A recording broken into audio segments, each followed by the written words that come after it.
And welcome back, class. This is Chapter 8 in our series here for the TESOL Methods and Materials course here at Nyack College. Today we're going to be going over stuff in Chapter 8 and a couple other things. Little information about your paper and whatnot, and then we'll be done for this little lecture. Please note there are 3 chapters that we want to go over this week, so you've got 2 others besides this one. Let's begin by talking about some of the socio-political. Actually, let's begin by just giving an overview here. We're going to look at the socio-political, the cultural, and the institutional contexts in which people will be teaching second language, and of course when students will be learning a second language. Let's all start off here by defining what is culture. Now, if we were sitting in a classroom and I was trying to ask you all, what's culture? Tell me what culture is. It may have been an interesting discussion. We might have had some interesting topics and ideas. Just for lack of better time here, we're just going to talk about some ideas that I had and some ideas that were in the book. Culture is a way of life. It's a way of seeing life. It gives you part of your perspective on things. A lot of the things in culture are unspoken. These are things that you just do and be, and the way things are when you haven't really thought about it very much. There was a study years ago of a gentleman who was supposed to draw all of the elements that he was going to use in order to cut wood. And it was the British or the U.S. Researcher was looking at this drawing, and it had a table, and it had wood and tools, and there was also a picture of his dog. And he asked the man, "Well, wait a minute, why is a dog in there? He is not part of this process." And the African man who was getting this information said, "Well, the dog is always there. He's always with me. He's part of the process," according to the context. According to the researcher, that was kind of odd. It didn't fit because in his culture it doesn't fit. So a lot of things we don't even think about or we don't even see. Culture is also an identity. It's part of who you are. It identifies how you think and how you feel about certain elements. It kind of defines part of your personality. Living in Japan for many years, I oftentimes would go to restaurants, to soup shops, to noodle shops, and they would have nice, warm, hot ramen with a bunch of vegetables and meat on it, and you would invariably be hearing people slurping their noodles. And I grew up in a culture that said slurping is wrong. It is simply wrong. It's almost immoral. I wouldn't go that far, but it's wrong. You're not supposed to do it. And in the Japanese culture, not only was it appropriate, to not do it meant that you were kind of strange. You didn't fit in. It's part of that identity. Even today, I've lived there for about 15 years, even today, trying to eat noodles, and I'd always try not to make noise. Part of the identity. Culture is inexplicably intertwined with language, and then, of course, language learning. You cannot separate the two. There are things that we do with language that indicate a culture. There are ways that we express ideas and thoughts that are part of our culture. So when teaching language, when learning language, you should also be including those things. It's wise to identify the norms and use them to help students further understand how that language works. Obviously, when you're teaching English, you need to focus on the English, and you need to be specific in that culture. Make it known to your students so that they understand the difference. Culture is extremely important when you're teaching language, and so you as a teacher need to understand those elements. It's funny that for me anyway, that learning my culture is easier after I step out of it. As I said before, there are a lot of things you don't even think about. Why am I doing it this way? Why am I doing it that way? And you don't know. You don't understand until you step out and you see it from a different perspective, and you see how other cultures do certain things. The example I often get is I had a foreign student. I had a student who was learning English, and I don't know what we were doing in the middle of the conversation, but I touched them on the shoulder and I said, "Tag, you're it." And assuming that they were going to laugh, and they looked at me and they said, "What's it?" And I went, "Well, it is," and I didn't have an answer. I did not know how to explain it. That's part of our culture, you're it. didn't know how to explain it. So it took me a good while to try to get around to try to explain, and and eventually they said, "Oh, you mean demon, right? You're the demon. You're the bad guy. You're it. It's not even bad guy in English, but they use the word demon or ogre, and so that's who that bad guy was. I had to step out in order to understand that better, because when I stepped out, I saw it in other languages, I saw it in other cultures. So that's the cultural context that we're talking about. You should be teaching it as you're teaching language. Take advantage of the times when students inappropriately do something that doesn't fit in the culture, because there's a learning opportunity. I had a friend who was having a party at their house and had all these foreign students over, and this one student was leaning up against the wall of a very nice house, a very well groomed house, and they put their shoe on the wall as they were leaning up against the wall, not thinking that, well, you're allowed to put your shoes on when you enter the house, therefore it doesn't matter where you put them. And that was a teaching opportunity where people said to them, no, that's not something that you do here. So take advantage of those opportunities as you run into them. Another instance of this cultural context is where language is actually going to be taught. Are you going to be teaching in a foreign country, so that the English that you're teaching is really a foreign language? Teaching English as a foreign language, TEFL. Or is it going to be a second language, somebody who is in an English-speaking culture and they're learning to speak English, read, write in English? Say a student who comes over from France, or a student who comes from Paraguay and they're coming to learn English in the U.S. or in Britain. There's a difference between those two contexts. It should impact the way your classes are taught. It'll impact the objectives for learning language. In a foreign language environment, the minute you leave class, you're back into your first culture, your first language, and you can go off and communicate that way. In a second language environment, you're a German speaker in Britain and you're learning English, and the minute you leave class, you're still in an English environment. You're still in an English-speaking culture, and you have more. You have different objectives. You have different rest time. You have different opportunities. Just looking for teaching materials, for example. As a foreign language teacher, it's going to be more difficult to find materials. Second language teachers, materials are all over the place. You can easily get them. Now, with the advent of the internet, it's a little easier to get those materials, but certainly living and walking in a culture is going to be a lot easier in a second language environment than it would be in a foreign language environment. So there is going to be an impact on your teaching, and there's going to be an impact on the classroom, impact on motivation with that different context. We need to realize that English has become the lingua franca of the world. Nowadays, it's the primary language used, so we don't have to worry about it being an obscure language somewhere. No matter where you go in virtually any part of the world, English is the language that is spoken in major venues. And so when you go somewhere, you'll want to be able to use that as your foundation for getting everywhere.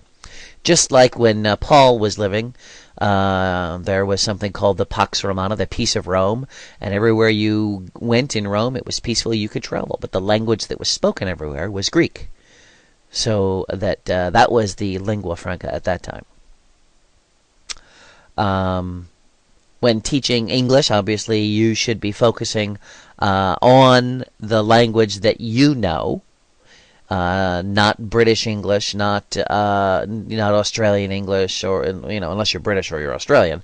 But you should be teaching the language that you know, and also you should be focusing on the languages that your students want. Now, my thought is that if you're working at Berlitz and you're from Australia, that it's going to be more difficult for you. If you're teaching and students want to learn U.S. English, it's going to be more difficult for you if you're from Britain, because you have to understand and learn that. If you don't, obviously, then you're going to be in trouble.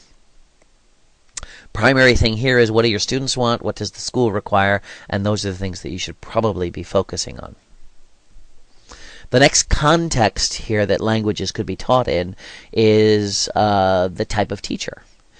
Do you use a native English speaker, or do you use a non-native English speaker?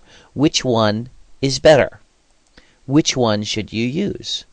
I have been to places, I have read job adverts that said you had to be a native speaker, or we're not going to give you a job. Other job adverts I've seen that said you need to be a near native-like speaker of English, or we're not going to let you be a teacher.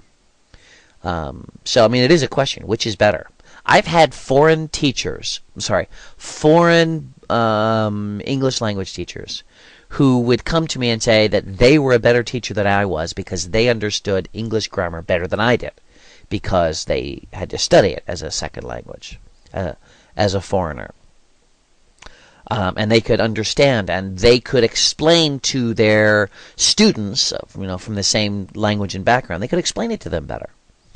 I didn't necessarily agree with them, but certainly they're going to understand the struggles that they're going through because they have learned that language.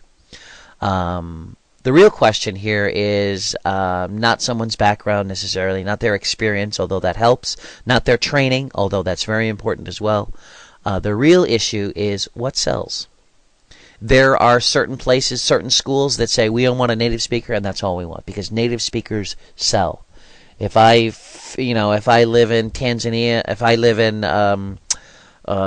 live in Taiwan and I fill my classrooms with teachers who are native Taiwanese, and my students don't think that's very useful or valid, they're not gonna come into the class. So what sells? What are the schools requiring? And those are probably the schools that are going to pick native speakers or non-native speakers depending on their preference. I generally see that schools, at least from my experience, prefer your native speakers over non-native English speakers.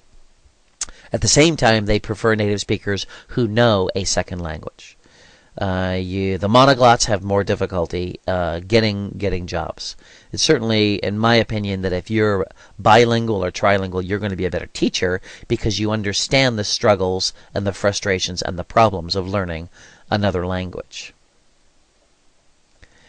Related to schools choosing non-native or native English speakers are the policies that schools and countries enact.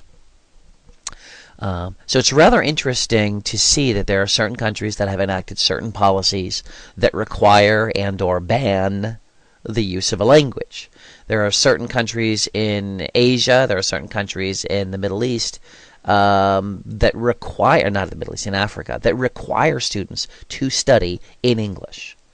Had a friend in Japan who was from Nepal and spoke only Nepali until he got into school, and when he was in school, he could only speak in English. Very strict. So other countries hate English and they don't want it around.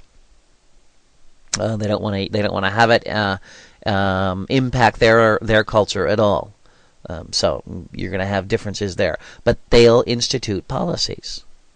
In the United States, there are people who want to institute policies. There are some people who want to have an English-only system. Schools that enact an English-only policy. There are other schools that enact bilingual systems. And so, what's good? Which is better? One of the issues that obviously people are going to look at is cost. How much does it cost a state or a school to provide for a second language, or a third, or a fourth, or depending on how far down they want to go? But what does it cost them to do that? To have materials made, to have teachers, interpreters there, and is the cost a valid one? Or is it worthwhile, valuable? So there are language issues that people have. There are also language attitudes. Language X is a good thing or it's a bad thing. Several years ago, there was a gentleman in Philadelphia who ran a restaurant, and he put a sign up that said, "Please only order in English," and caused quite an uproar. I don't know. Well, that's a language policy. I don't know why necessarily people got upset about it. I don't think he was being prejudiced, but it certainly does make you think, why are you doing this, and what is your attitude?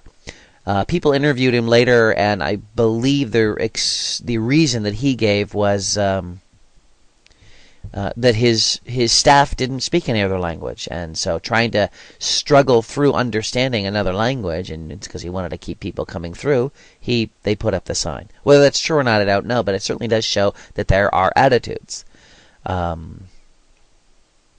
One of them being, when in Rome be do as the Romans, and another is let's try to provide for everyone.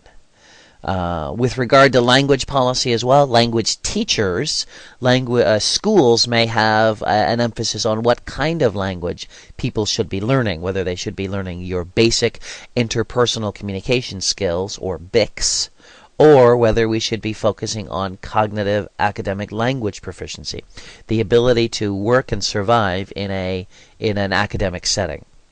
Both are important, especially for students who are in a school system, be it public or college.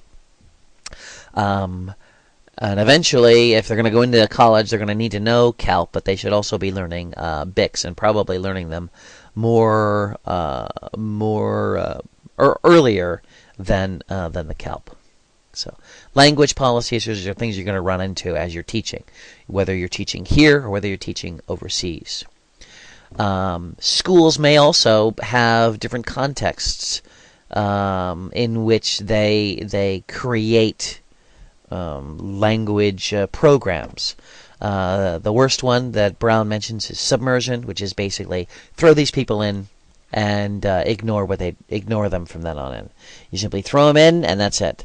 Immersion is probably the deepest one that you can give for help. It's where you provide an all-English system, but you're also providing it in a sheltered, in a structured way, so that while they're getting this immersion in English, they're also getting assistance from the teachers. Oftentimes the teachers have some type of training in order to deal with them. In a sheltered class, this is typically a classroom where students are getting pulled out, and they're getting an extra class. I remember, for example, I had students who were taking freshman composition twice. They would take it once with native speakers, aka immersion, and they would take another class that was sheltered, another freshman English course, but it was designed to help them understand what was going on in the other course. There's mainstreaming, and that's where you put students directly into the main system, and so they take all their classes with the students, but there is also, again, this coming alongside and helping out, this scaffolding, as it were. Bilingual systems are schools where they have dual track. Some courses are in one language, and some courses are in both languages. They sometimes have teachers who speak both languages, and then they teach in one, but they can answer anybody. And then they could you have the mainstream, which you've already talked about, and then there are enrichment programs. All of these are some ways that that schools may have set up their ESL programs, both here and overseas.